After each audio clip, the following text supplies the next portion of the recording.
ये अध्याय 6 में हमने चर्चा अभी तक की है, जिसमें कि श्री नारद मुनि जो हैं बता रहे हैं कि 23, 24, 25 में ये आपकी थोड़ी सी भी भक्ति जो है, आपको थोड़ी सी भी भक्ति जो है भगवान स्वीकार करते हैं, जो कि प्रलय आने पे भी नष्ट नहीं होती। भले ही पूरा संसार समाप्त हो जाए, परंतु जब आप भक्ति करते हैं तो अल्प मात्र भी भक्ति आपकी जीवन में साथ रहती है और आपके मृत्यु के बाद भी साथ जाती है और आगे भी आपको वो चलती रहती है, निरंतर नितांत चलती रहती है। इसका अंत नहीं होता, क्योंकि भगवान स्वयं जो है शाश्वत है। उसी प्रकार से भगवान की गई कोई भी सेवा जो है, भगवान की गई भक्ति भी शाश्वत है, कभी नष्ट ना होने वाली है। तो ये भगवान की असीम कृपा द्वारा होता है। आज हमारी चर्चा का जो विषय है, आज हम चर्चा करेंगे 26, 27 और 28 की, जिसमें बताया जाता है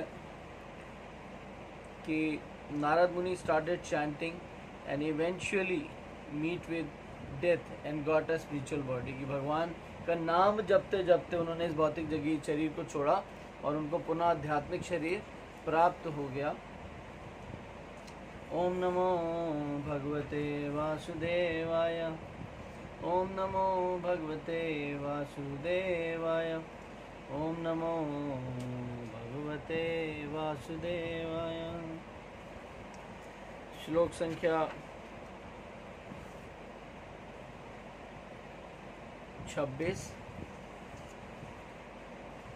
श्लोक इस प्रकार से है। नामान्यनन्तस्य हतत्रपः पठन् गुहानि भद्राणि कृतानि च स्मरणं मा पर्यटनस्तुष्टमना गत्स्पृह कालं प्रतीक्षणं विमदो विमत्सर।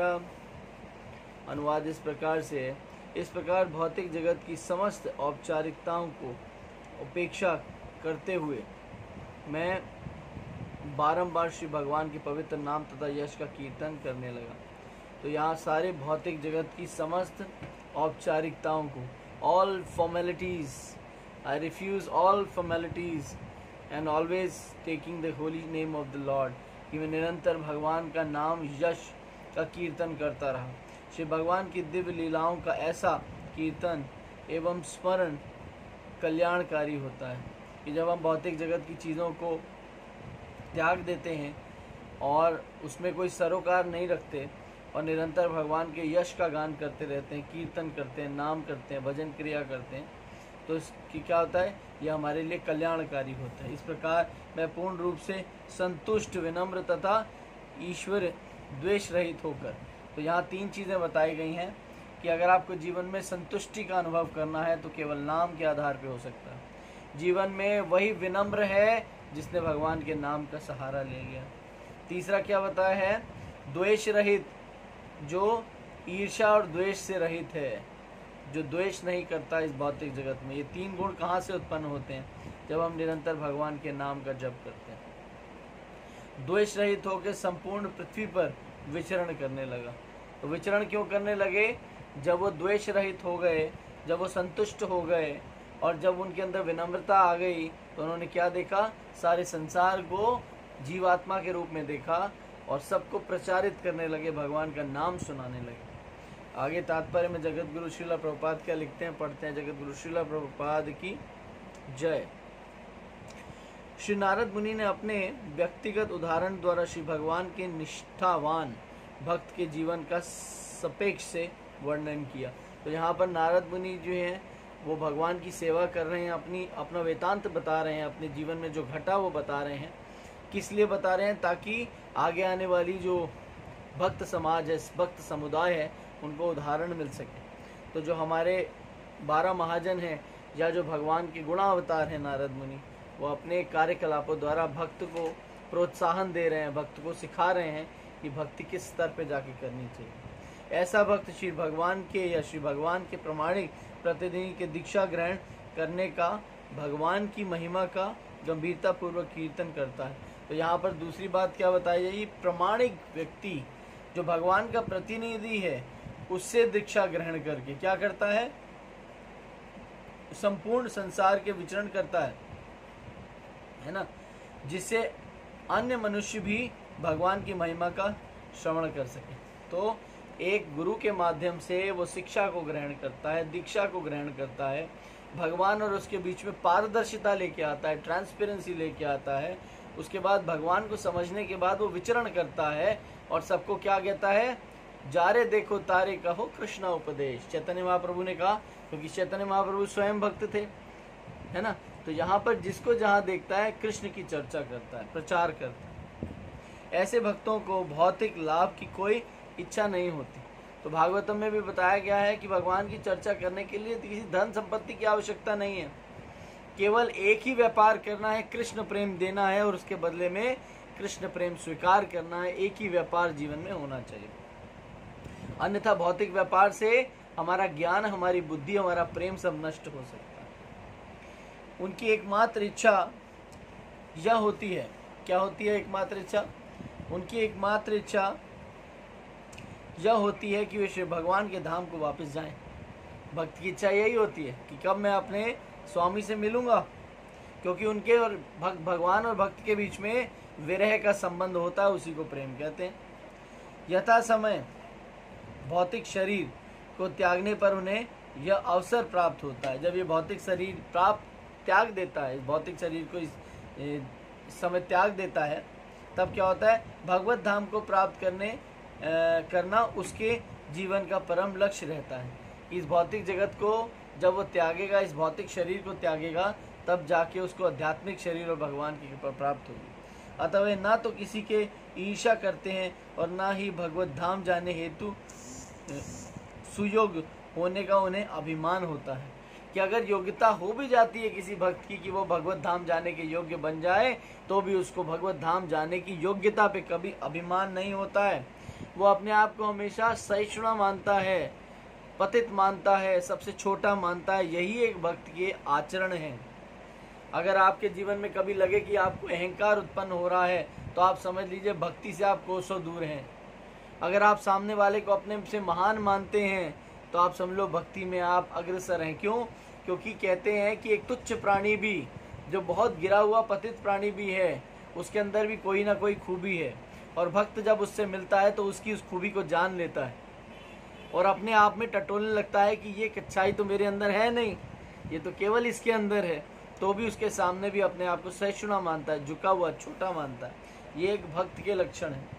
अहंकार भक्त के लिए तलवार के समान है, जो उसकी भक्ति को नष्ट कर सकती है, समाप्त कर सकती है। इसलिए भक्त के जीवन में हमेशा क्या होना चाहिए, भगवान के प्रति, भगवान के प्रेम के प्रति तो ऊर्जा होनी चाहिए, परंतु क्या होना चाहिए, वो विनम्र भी होना चाहिए, सामने वाले के पास झुकने वाला होना चाहिए। कई बार भक्ति के लिए खड़े भी होना पड़ता है और कई बार भक्ति के लिए झुकना भी पड़ता है। अगर आप किसी को जीवन में भक्त बनाना चाहते हैं, तो जरूरी नहीं है कि उसको सिखा के भक्त बनाएं, आप अपने आचरण से भी उसको भक्त बना सकते हैं। कई बार भक्ति के स्तर पे आके, भक्तों के स्तर पे आके, कहते हैं ना, अगर निम्न कोटि का भी भक्त है, कहते हैं 3 स्थिति हैं, उत्तम अधिकारी, मध्यम अधिकारी, कनिष्ठ अधिकारी। कई बार कनिष्ठ अधिकारी को भक्त बनाना है तो उत्तम अधिकारी को कनिष्ठ के स्तर पे गिरना पड़ता है, उसके सामने झुकना पड़ता है, तब जाके उससे प्रेम होता है और तब जाके उसको भगवान का भक्त बनाता है। तो सामने वाले को भक्त बनाने के लिए आपको क्या करना पड़ेगा, आपको चतुराई करनी पड़ेगी, अपने आप को नीचे लाना पड़ेगा, आपको सामने वाले के पास झुकना पड़ेगा। तो झुकने से आप छोटे नहीं हो जाएंगे, आप बहुत महान हो जाओगे, क्योंकि भगवान देख रहे हैं आपको कि आप बहुत श्रेष्ठ व्यक्ति हो, जो किसी को भक्त बनाने के लिए आत्मसमर्पण भी कर सकते हो। कहने का मतलब यही है। तो यहाँ पर बताया था, अतएव न तो किसी के ईर्ष्या करते हैं और ना ही भगवत जाने हेतु सुयोग्य होने का उन्हें अभिमान होता है। उनका एकमात्र कार्य श्री भगवान की पवित्र नाम, यश, लीलाओं का कीर्तन तथा श्रवण करना और अपनी निजी क्षमता के अनुसार भौतिक लाभ की इच्छा से रहित होकर दूसरों के कल्याण हेतु संदेश का प्रचार करना। कि वो अपनी निजी क्षमता से, जितना वो सहसम्मति से भक्ति कर सकते हैं, भगवान को सेवा कर सकते हैं, उससे क्या करते हैं, भगवान का संदेश पहुंचाते हैं। भगवान ने भगवत गीता के 18वें अध्याय में कहा है कि जो भक्त मेरे नाम का प्रचार करता है, मेरे बारे में दूसरों को बताता है, उससे अतिरिक्त ना तो मुझे कोई प्रिय है, न था, न कभी होगा। या 18वें अध्याय में भगवान ने सिद्ध कर दिया क्या कि इस बात को कि वो मेरा अति प्रिय है, जो मेरे बारे में दूसरों को संदेश देता है। इसीलिए आपने देखा होगा शास्त्रों में हमेशा जो महान व्यक्ति होते हैं उनके संदेश भगवान के प्रति आपने सुने। इसके अलावा कोई चर्चा नहीं सुनी होगी, क्योंकि भगवान उनसे प्रेम करते हैं और भक्त भगवान से प्रेम करते हैं। अब जाके श्लोक संख्या हम पहुंचते हैं 27 पे, श्लोक संख्या 27। एवं कृष्णमते ब्रह्मा सक्तस्य मलात्मना काला प्रादुर्भूतकाले तंगीत सौदामनी यथा। अनुवाद इस प्रकार से है, और इस प्रकार हे ब्राह्मण व्यासदेव, यहाँ पर नारद मुनि संबोधन दे रहे हैं व्यासदेव जी को, कह रहे हैं और इस प्रकार से ब्राह्मण देव व्यासदेव मैंने भगवान श्री कृष्ण के चिंतन में पूर्णतया निमग्न रहते हुए तथा किसी प्रकार की आसक्ति न रहने से समस्त भौतिक कलुष से पूर्ण रूप से मुक्ति हो जाने पर तथा समय मृत्यु पाई, जिस प्रकार बिजली गिरना तथा प्रकाश कौंधना एक साथ होता है। तो यहाँ पर बता रहे हैं शब्द आया है कुलुष। कुलुष मतलब अपवित्र, भौतिक अपवित्र स्थान, ठीक है ना।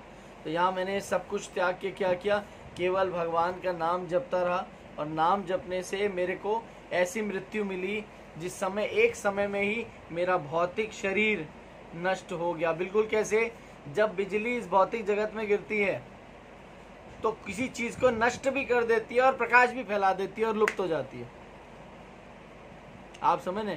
उसी प्रकार से भौतिक जगत में जब इनकी मृत्यु हुई, शरीर भी नष्ट हुआ, भौतिक आसक्ति भी नष्ट हो गई, और नए शरीर प्रकाश के रूप में इनको स्वीकार हो गया। यहाँ पर तात्पर्य जगत गुरु श्रीला प्रभुपाद जी बताते हैं, श्री भगवान कृष्ण के विचारों में पूर्ण रूप से निमग्न होने का अर्थ है भौतिक कलमश या लालसाओं से छुटकारा। तो यहाँ भौतिक जो अपवित्र चीजें हैं और जो लालसाएं हैं, हमारी लालच भरी बुद्धि है, उनसे छुटकारा मिलता है। जिस प्रकार किसी धनी व्यक्ति को छोटी छोटी चीज़ों की चिंता नहीं रहती, क्योंकि अगर कोई धनी व्यक्ति है उसको कुछ छोटा सा कुछ खरीदना, उस चीज़ों की वो चिंता नहीं करेगा, है ना, क्योंकि बहुत छोटी चीज़ें हैं, उसका जो फाइनेंशियल स्टेटस है बहुत अच्छा है, किसी चीज़ के लिए खर्च करने के लिए उसको सोचना नहीं पड़ता। उसी प्रकार से भगवान श्री कृष्ण का भक्त भी शाश्वत जीवन ज्ञान आनंद से युक्त श्री भगवान के धाम जाने के प्रति आसक्त रहने के कारण तुच्छ भौतिक वस्तुओं की लालसा नहीं करता। तो जो भक्त भगवान को प्राप्त करने के लिए, भगवत धाम जाने के लिए दृढ़ निश्चय होता है, तो ये भौतिक जगत बिल्कुल उसी समान है कि जिस भक्त को भक्ति मिल गई हो उसके लिए ये भौतिक जगत बहुत ही छोटा है, बहुत ही निगण्य है। तो यहाँ पर क्या है कि उसी प्रकार से जब धनी व्यक्ति कुछ खर्चते हुए सोचता नहीं है क्योंकि उसके पास अपार धन है, उसी प्रकार भक्त के पास भक्ति है, वो इस भौतिक जगत की छोटी छोटी चीज़ों में आसक्ति नहीं रखता। उसका परम लक्ष्य एक ही होता है कि नित्य भगवान की सेवा करना और भगवत धाम भगवान के पास जाना। आगे बताया जाता है, उसी प्रकार से भगवान श्री कृष्ण का भक्त भी शाश्वत जीवन ज्ञान तथा आनंद से युक्त श्री भगवान के धाम जाने के प्रति आसक्त रहने के कारण तुच्छ भौतिक वस्तुओं की लालसा नहीं करता, क्योंकि वे सब वास्तविकता की कठपुतलियां या छाया मात्र हैं। कि everything is temporary here, nothing is permanent, only the holy name of Lord is permanent. अन्यथा सब कुछ टेम्पररी है, कुछ समय के लिए है, कुछ भी स्थायी नहीं है, कुछ समय के लिए है, उसके बाद लुप्त हो जाने वाला है। केवल भगवान का नाम, भगवान का धाम, अन्यथा कुछ नहीं। आपकी भक्ति के अलावा आपके साथ कुछ नहीं जाएगा। और बताते हैं, इसका कोई स्थायी महत्व नहीं होता। आध्यात्मिक दृष्टि से सुसंपन्न व्यक्तियों का यही लक्षण है, और उपयुक्त समय पर जब शुद्ध भक्त पूर्ण रूप से तैयार रहता है तो वो एकाएक शरीर का परिवर्तन होता है, जिससे वो सामान्य रूप से मृत्यु कहा जाता है। तो जब भक्त परिपक्व हो जाता है भक्ति में, तो उसका ये भौतिक शरीर छूट जाता है और उसको आध्यात्मिक शरीर प्राप्त होता है। उस समय हम क्या सोचते हैं, व्यक्ति की मृत्यु हो गई, बहुत बुरा हुआ, बट ऐसा नहीं होता। जब आपका शरीर योग्य नहीं होता आपकी आत्मा के, तो उसको छोड़ना पड़ता है। आपकी कमीज फट जाती है तो आपको उतारनी पड़ती है। हम कहते हैं बुरा हुआ, ऐसा थोड़ी ना होता है। जो चीज़ आपके योग्य नहीं है वो आपके पास नहीं रहेगी। तो यहाँ पर बताया जाता है भक्त सुयोग्य हो जाता है तो भौतिक शरीर छोड़ के आध्यात्मिक शरीर प्राप्त करता है। उसके लिए उसको भौतिक शरीर को छोड़ना पड़ता है। जैसा कि बिजली और उसकी चमक एक साथ घटती है, तो यहाँ पर हमारी आसक्ति और हमारा शरीर तुरंत नष्ट हो जाता है। बिजली गिरते ही नष्ट भी होती है, बिजली गिरती भी है, और उसके बाद एक प्रकाश उससे निकलता है। वो प्रकाश क्या बताते हैं, आध्यात्मिक जगत में आप नया शरीर आपको प्राप्त हुआ। कहने का अर्थ यह है कि परम की इच्छा से भक्त एक साथ ही भौतिक शरीर बदलता है और आध्यात्मिक शरीर भी प्राप्त करता है। एक तरफ नष्ट हो रहा है, एक तरफ प्रकाश भी निकल रहा है। यहाँ तक कि मृत्यु के पूर्व भी शुद्ध भक्त को कोई भौतिक आसक्ति नहीं होती, क्योंकि इसका शरीर और उसका शरीर उसी प्रकार आध्यात्मिक बन जाता है जिस प्रकार अग्नि के संपर्क में रहने से लोहा लाल या अग्निवत हो जाता है। तो यहाँ पर बहुत सुंदर उदाहरण आता है। जब युधिष्ठिर महाराज थे, तो जब वो आध्यात्मिक जगत में पहुंचे, तो वहाँ उन्होंने देखा कि 5 पांडव 4 पांडव है ना, क्योंकि युधिष्ठिर महाराज तो पहुंचे ही थे। 4 पांडव और 100 कौरव एक साथ क्रीड़ा कर रहे हैं, और दुर्योधन जो है राज सिंहासन पे भगवान ने उसे बैठा रखा है, उच्च स्थान पे बैठा रखा है। युधिष्ठिर महाराज ने बोला ये तो अभी युद्ध करके नीचे से आए हैं, और आपने इनको, ये क्रीड़ा कर रहे हैं, खेल रहे हैं, और आपने दुर्योधन को सिंहासन पे बैठा रखा है। ये बड़ी विचित्र दर्शन है।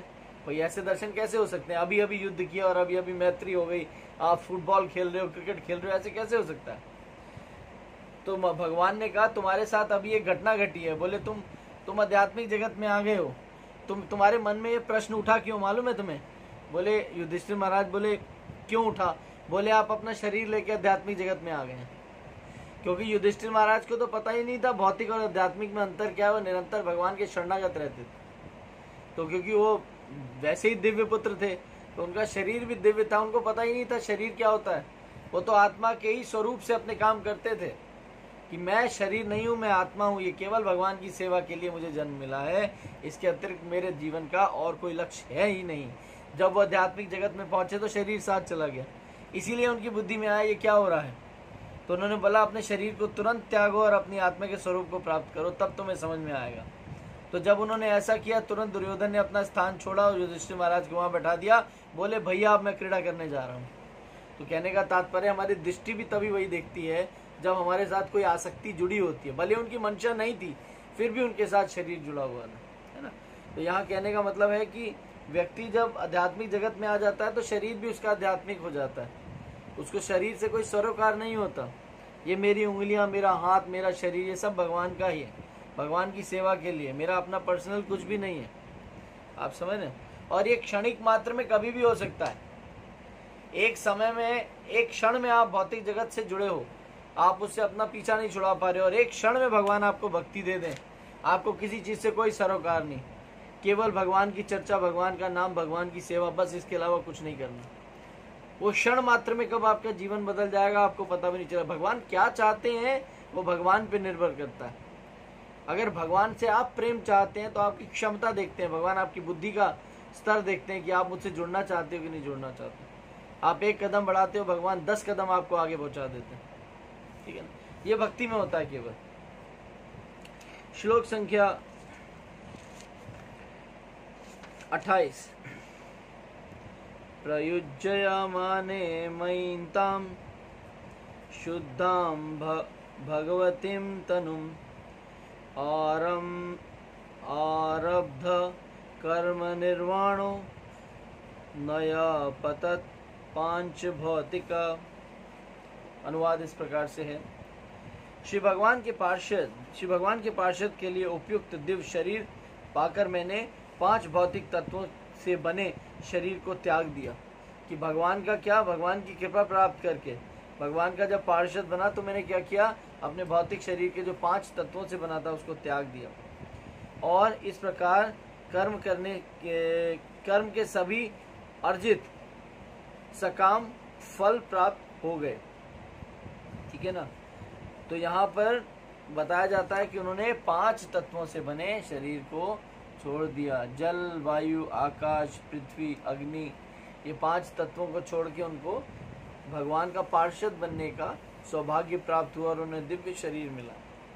प्रभुपाद जी लिखते हैं, तात्पर्य जगत गुरु श्रील प्रभुपाद की जय। श्री भगवान ने यह बता दिया था कि श्री नारद मुनि को भगवान की संगति करने हेतु उपयुक्त शरीर प्रदान किया जाएगा। कि जब भी भक्त, भगवान ने स्वयं वाणी की कि तुम्हें मैं भक्ति करने के लिए एक उपयुक्त शरीर दूंगा। अभी भी यहाँ पर भी शास्त्रों में बताया जाता है, जो भगवान का नित्य नाम लेता है मृत्यु के बाद उसे आध्यात्मिक शरीर मिलता है और भगवान का वो अंतरंग पार्षद बनता है। This is applicable for you and me as well. ये आपके लिए और मेरे लिए भी उतना ही कार्यकर है जितना यहाँ पर बताया जा रहा है। The life is a preparation and death is examination. कब तक इस भौतिक जगत के शरीर में रहोगे? You need a appropriate body which is spiritual body, not this material body जिसके अंदर बीमारियां आती हैं, बुढ़ापा आता है, सब कुछ आता है, कष्ट आते हैं, जन्म मृत्यु होती है। किसको चाहिए? किसी को नहीं चाहिए। Everyone needs a blissful life, जो कि सिर्फ भगवान की शरणागति में ही प्राप्त की जा सकती है। आगे बताते हैं, अतः श्री नारद मुनि ने जो ही भौतिक शरीर त्यागा, उन्होंने आध्यात्मिक शरीर प्राप्त कर लिया। यही दिव्य शरीर भौतिक आसक्ति से युक्त और 3 प्रधान दिव्य गुणों से युक्त होता है ना। यह है शाश्वतता। शाश्वतता मतलब दिव्य शरीर जो कभी ना नष्ट होने वाला, ये शाश्वत शरीर है। भौतिक गुणों से मुक्ति तथा सकाम कर्मों से फल से मुक्ति। तो यहाँ सकाम फल क्या बताए गए हैं? बताया जाता है क्योंकि ये चिरस्थायी जीवन है। ठीक है, आध्यात्मिक जगत जो है ये चिरस्थायी है। आगे बता रहे हैं कि भौतिक गुणों से युक्त तथा सकाम कर्मों के फल से मुक्त। तो भौतिक गुण 3 कौन से हैं? सत्वगुण, रजगुण, तमोगुण से व्यक्ति मुक्त हो जाता है। इसके सकाम कर्मों के फल प्राप्त नहीं होते, उन फलों से भी मुक्त हो जाता है। भौतिक शरीर इन तीनों गुणों के अभाव से सदैव पीड़ित रहता है।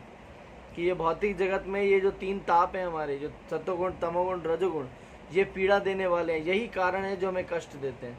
कभी हम सत्वगुण में आ जाते हैं, कभी रजोगुण में अहंकारी बन जाते हैं, कभी तमोगुण में हम तुच्छ नीच बन जाते हैं, मांस भक्षण करते हैं, मदिरा पीते हैं, अवैध संबंध करते हैं। तो ये क्या है? तमोगुण की निशानी है। रजोगुण, हम अभिमान करते हैं, हमारे पास धन अपार होता है, हम अपने अंदर इतनी ज़्यादा अहंकार उत्पन्न कर लेते हैं कि अपने आप को भगवान के समान समझने लगते हैं। तो यही कष्ट देने के कारण है एक्चुअली। भौतिक गुणों से मुक्त तथा सकाम कर्मों के फल से मुक्ति। श्री भगवान शरीर तथा तीनों गुणों के अभाव से सदैव पीड़ित रहते हैं। ठीक है, जस्ट अ मोमेंट प्लीज। किंतु जो ही कोई भक्त भगवान की सदैव सेवा में तुरंत, जो ही कोई भक्त भगवान की सेवा में तत्पर होता है, तो ही उसका शरीर दिव्य गुणों से अभिभूत हो जाता है। जैसे भगवान की सेवा में नियुक्त होते हो, वैसे ही क्या होता है? आपका जो शरीर है दिव्य हो जाता है।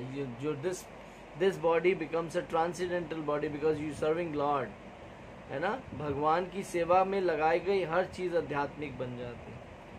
आज आप इस शरीर से भगवान की सेवा कर रहे हो, आपका यही शरीर आध्यात्मिक बन सकता है। भले इस भौतिक जगत का है, मगर आपको इस भौतिक जगत की अनुभूति नहीं होगी। Try to understand what I am trying to say, कि इस भौतिक जगत के शरीर में भी भौतिक अनुभूति नहीं होगी। जब आप भगवान की सेवा में नियुक्त हो जाओगे, आपको यही शरीर आध्यात्मिक लगने लगेगा। भला की है भौतिक जगत का, मगर इस भौतिक जगत के शरीर में भी आध्यात्मिक अनुभव आप करने लगोगे। ये लोहे पर पारस मणि की तरह चुंबकीय प्रभाव डालता है।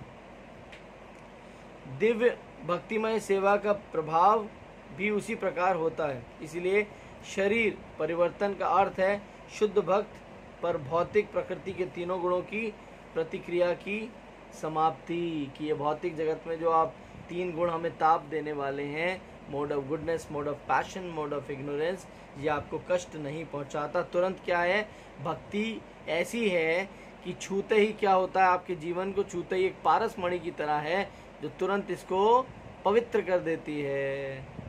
आध्यात्मिक जगत में आते ही भौतिक जगत का शरीर जो है भगवान की अनुभूति से ओतप्रोत हो जाता है और आपको आध्यात्मिक अनुभव होने लगते हैं और तुरंत ये प्रकृति चेंज हो जाती है आपकी।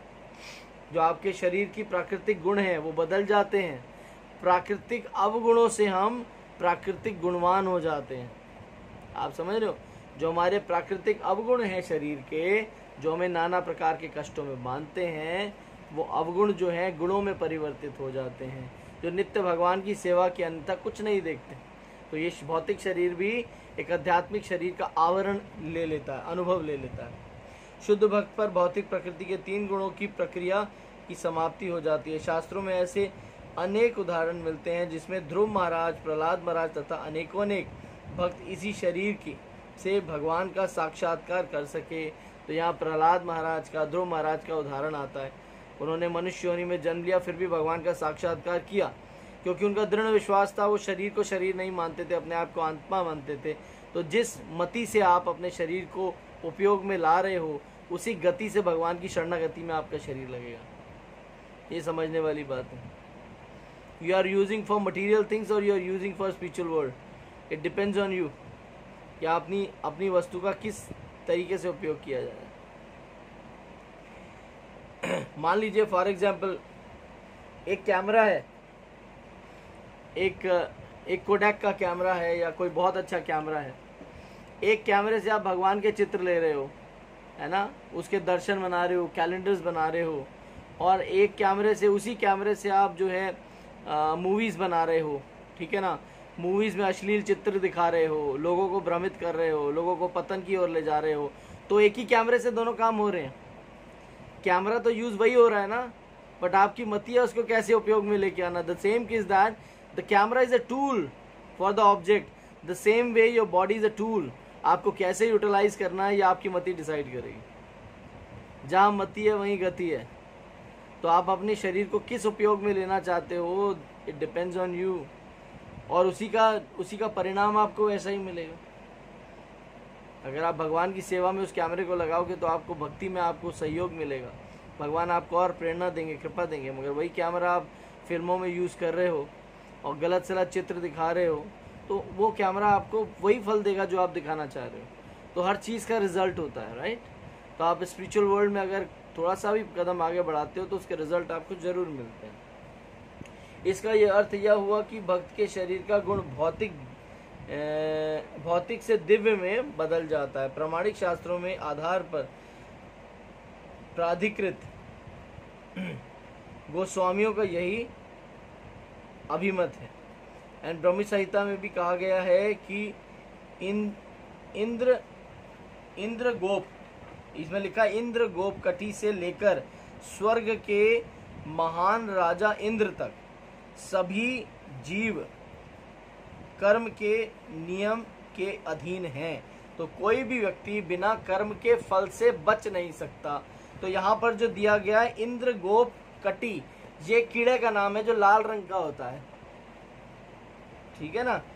ये कीड़े का नाम है जो लाल रंग का होता है। एक कीड़े से लेकर इंद्रलोक के इंद्र तक कोई नहीं बच सकता, ठीक है। तो ब्रह्म संहिता में दिया गया है। ब्रह्म संहिता जब आप पढ़ेंगे तो उसमें दिया गया है 5.54 में दिया गया है श्लोक में, गोपकटी एक कीड़ा है, ठीक है। इंद्र गोपकटी एक छोटा सा कीड़ा है जो इस भौतिक जगत में रहता है। इस कीड़े से लेकर उदाहरण दिया गया है इंद्र तक कोई भी कर्म के बंधनों से नहीं बच सकता। जो कर्म करेगा उसका फल उसे भोगना ही पड़ेगा। आगे बताते हैं,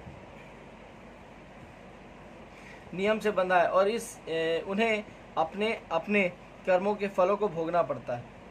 ब्रह्म संहिता 5.54 केवल भक्त ही सर्वोपरि सत्ता पूर्ण पुरुषोत्तम भगवान की अहेतु की कृपा से इस कर्म फल से मुक्त हो सकता है। जो भी आप कर्म करते हो उसके फलों से मुक्त होने का एक ही मात्र उपाय है कि भगवान की शरणागति ले लो। जो कर्म कर रहे हो भगवान को अर्पित कर दो, उस कर्म से भगवान आपको बचा लेंगे, उन फलों से भगवान आपको बचा लेंगे। अच्छे कर्म करोगे तो स्वर्गलोक में जाओगे, फिर भोगोगे, फिर वापस आओगे। गलत कर्म करोगे तो नरक में जाओगे, फिर वापस आओगे। ये कब तक आना जाना चलता रहेगा?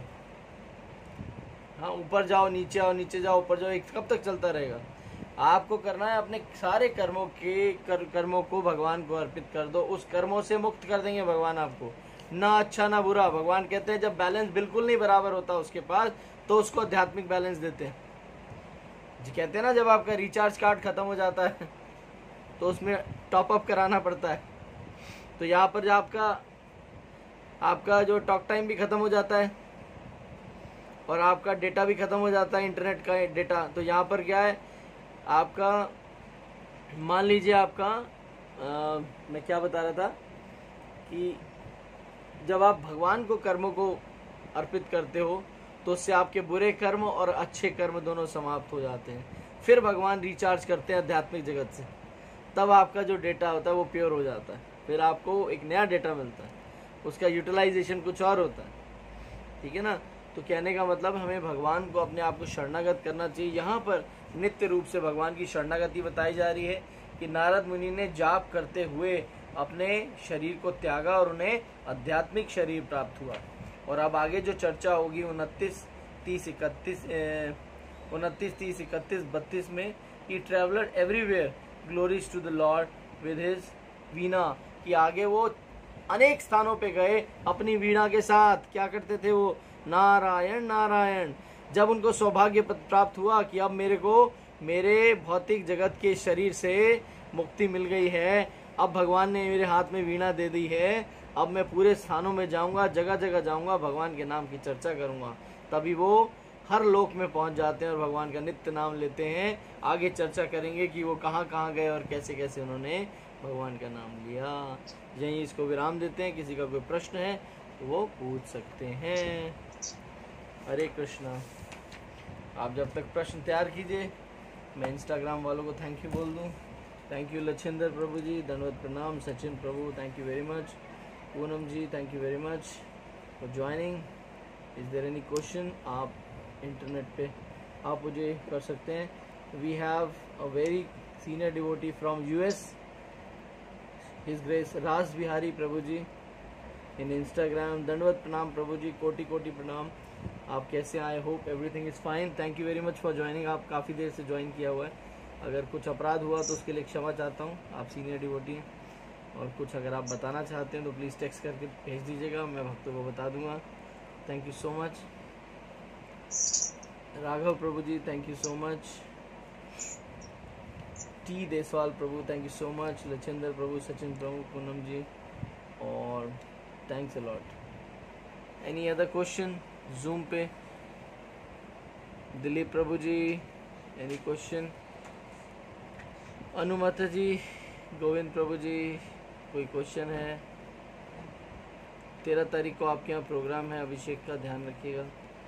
दर्शन कृष्ण प्रभु जी धन्यवाद प्रणाम। उमेश प्रभु जी धन्यवाद प्रणाम प्रभु जी। संदीप प्रभु धन्यवाद प्रणाम। सुधांशु प्रभु, प्रतिमा माता जी धन्यवाद प्रणाम। हमारे मनीष प्रभु जी धन्यवाद प्रणाम प्रभु जी। सॉरी आपसे बात नहीं हो पाई, I was busy that time. मैं आपसे फिर चर्चा करूँगा। I call you tomorrow. और Lachhinder Prabhu thank you very much. और नीचे लास्ट में प्रिया माता जी कोटि कोटि प्रणाम। सो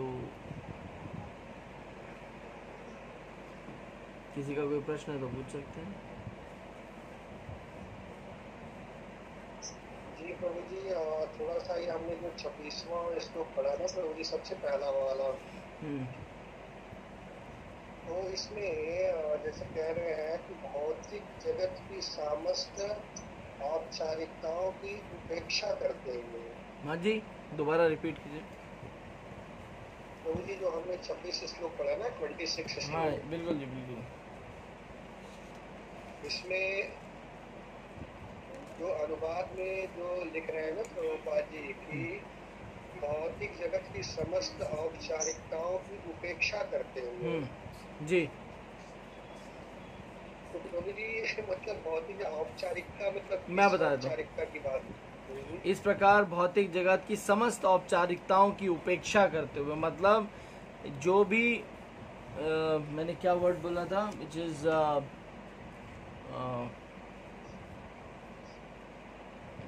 क्या होता है औपचारिकता, विच इज फॉर्मेलिटीज, यस, कि दिस इज भौतिक जगत की जितनी भी औपचारिक, जितनी भी फॉर्मेलिटीज होती हैं उनकी उपेक्षा करते हुए, कि हमारा जो हर चीज़ के साथ अटैचमेंट होता है, इसको छोड़ दिया तो उसका क्या होगा, उसको छोड़ दिया तो इसका क्या होगा, हमारे बच्चों का क्या होगा, हमारे जीवन का क्या होगा, अभी तो हमने कुछ किया नहीं है। तो these all things are formality, the right thing is to serve your supreme lord. तो यहाँ पर बताया, इस प्रकार भौतिक जगत की समस्त औपचारिकताओं की उपेक्षा करते हुए, उपेक्षा का मतलब होता है त्यागते हुए, छोड़ते हुए, निम्न समझते हुए कि ये बहुत छोटा है। जीवन में बताया जाता है कि धनी व्यक्ति जो है वो छोटी छोटी चीज़ों को खरीदने में कभी नहीं सोचता है, तो उसके लिए सारी चीज़ें बहुत छोटी छोटी हैं। कि भक्त जो है औपचारिकताओं की उपेक्षा करते हुए बारंबार श्री भगवान के पवित्र का नाम यश कीर्तन करने लगता है कि सब कुछ छोटा है, सबसे ज़्यादा ज़रूरी काम क्या है, मेरा नाम भगवान का सबसे ज़्यादा ज़रूरी काम है, बाकी सारी चीज़ें औपचारिकताएं हैं। The all things are formality, nothing is important, the important thing is only the supreme personality of Godhead, जिनका नाम और कीर्तन हमें करना चाहिए। तो यहाँ पर उसकी उपेक्षा कर रहे हैं, भौतिक जगत के सारे कामों को कह रहे हैं छोटे हैं, केवल एक ही काम सबसे बड़ा और महान है। ठीक है प्रभु जी? प्रभु जी, लेकिन फिर भी कहीं ना कहीं तो हम फंसे रहते हैं उसी में। देखिए फंसे रहते हैं, यहाँ नारद मुनि की चर्चा हो रही है। So he is giving his example to make your life successful. कि नाम, द औपचारिकता मतलब the important work is the name of lord, everything is क्या है, बाकी चीजें सारी हैं क्या है, औपचारिकताएं हैं, केवल नाम जो है वो इम्पोर्टेंट है, ये सब फॉर्मेलिटीज हैं, है ना। तो मेन इम्पोर्टेंट काम आपका, यहाँ पर प्रभुपाद जी लिखते हैं ना बहुत इम्पोर्टेंट बात 26 में, व्हाट प्रभुपाद सेज, प्रभुपाद ने बहुत सुंदर लाइन लिखी है इसमें, 26 6 no, this is 10 6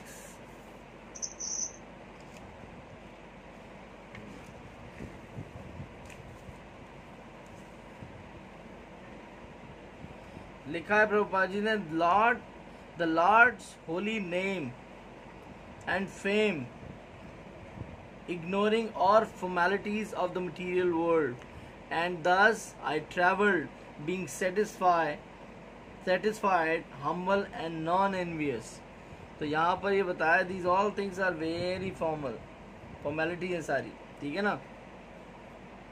हम फंसे रहते हैं, I know that, but क्योंकि सिर्फ केवल नाम ही सारे आधार हैं इन सब चीज़ों का। आप समझ लीजिए कि अगर इमारत में सबसे इम्पोर्टेंट चीज़ है उसमें ईंटें, आप ईंटें मत डालो, खाली सीमेंट से मकान बनाया जा सकता है? नहीं बनाया जा सकता, वो धराशायी हो जाएगा। सबसे इम्पोर्टेंट काम तो वही होता है। वो वही बात है, आपने नाम लिया नहीं, पूरे संसार को आप चला रहे हो, नाम हटा दो, देखो क्या होता है। आप गुरु ग्रंथ साहिब पढ़ते हो, गुरु ग्रंथ साहिब में से राम और कृष्ण का नाम हटा लो, देखो उसमें बचता क्या है, कुछ नहीं बचेगा। तो जो आधार है वही पूर्ण है, आधार हटा दोगे तो पूर्णता का अनुभव कभी नहीं कर पाओगे। ये जो पूर्णता का अनुभव कर रहे हो ना, आपके पेट में खाना जाता है, पूरे शरीर में पहुंच जाता है, ये उस नाम का प्रभाव है जो इस संसार को चला रहा है। एक्चुअली भगवान नाम के आधार पे संसार को चला रहे हैं। कोई तो शुद्ध नाम ले रहा है जिसकी वजह से संसार चल रहा है। कहते ना, एक ब्रांच कई ब्रांचों के जीवन को चलाती है। कोई ऐसा शुद्ध वैष्णव है जो आपको पकड़ के रखा हुआ हो सकता है वो हिज होलीनेस गोपाल कृष्ण गोस्वामी महाराज के शुद्ध नाम के जप से आपका जप चल रहा हो। आप समझ रहे हैं? आप सोचते हो मैं 16 माला जपता हूँ, आपके चलने से क्या होता है? हो सकता है उनके नाम से आपका जप चल रहा हो, वो आपको एम्पावर कर रहे हो, आपके गुरु आपको एम्पावर कर रहे हो।